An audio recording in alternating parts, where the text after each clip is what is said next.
Hey team, today we're talking about etiquette, leadership, and self-leadership, and leading yourself, and how they're all interconnected.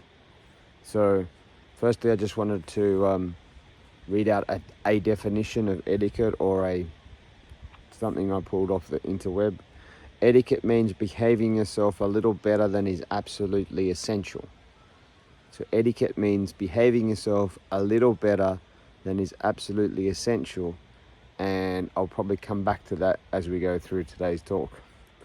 So firstly, let's go through some karate etiquettes. We bow at the door when we come in as a symbolic gesture of a willingness to train and to follow the instructor's wishes. We bow before we speak to someone as a recognition and a politeness of what we're going to do. We bow before we go onto the mats. We, if the senior instructor comes into the room while the class is on, we bow to the senior instructor. We address our instructor by sensei, senpai, kyoshi, renchi, whatever their title is, rather than, hey Clint, how you going? Doing etiquette means behaving yourself a little better than is absolutely essential.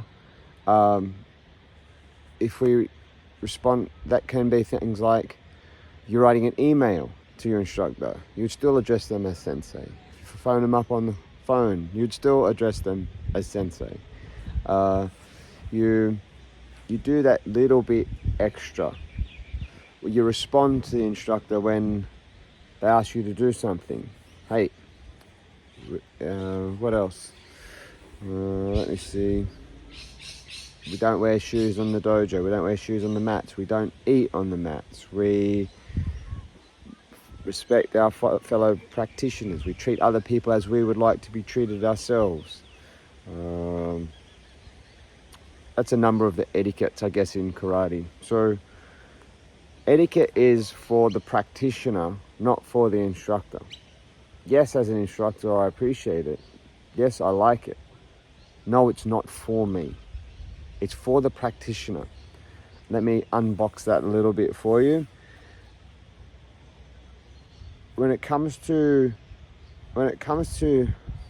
leadership simply means that you're following someone who's further down the path than you, has been down that journey, or has had some experiences with something that you're experiencing that may be further along than you. And in its essence, in order to be a leader, I believe that you have to be willing to follow. So I cannot, as a leader, ask you to do something that I have not done myself, or am not willing to do myself. And therefore, if I'm wanting you to follow my directions, I must be willing to follow someone else's directions. I must be subservient or willing to follow my leader in order to have followers that are willing to follow me. So I can't expect, as a leader, someone else to do something that I'm not willing to do.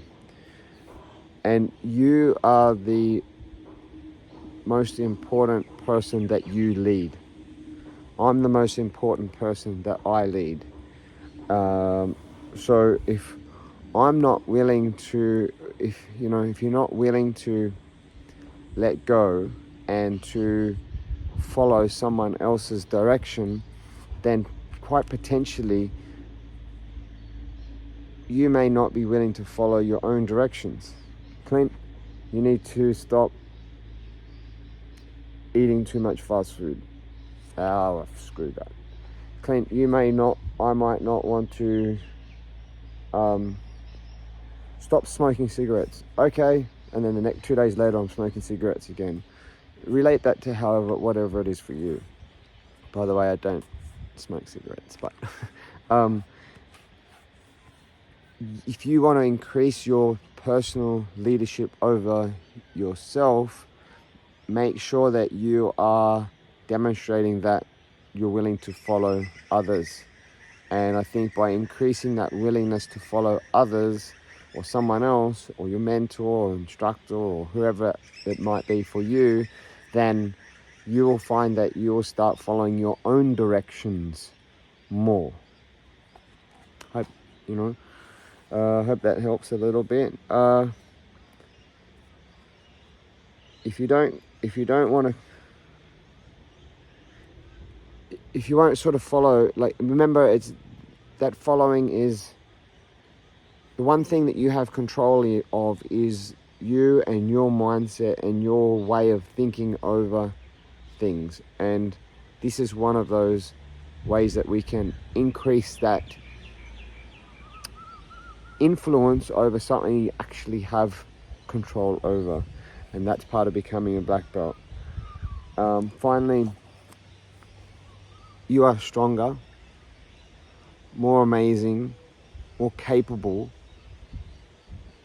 than you ever could give yourself credit for. You can achieve the most unbelievable things in life and do things that will blow your mind. And I believe in you probably more than you believe in you. I might not even know you directly, but I can tell you right now that what you think you can achieve is probably less than what you think you can achieve. Just little steps, taking control of the little things that we can do. Okay, these little things like etiquette means behaving yourself a little better than is absolutely essential. It's these little tiny steps that take you towards what you can actually do. You're amazing. I believe in you, and I'll see you in a dojo. Thanks for listening.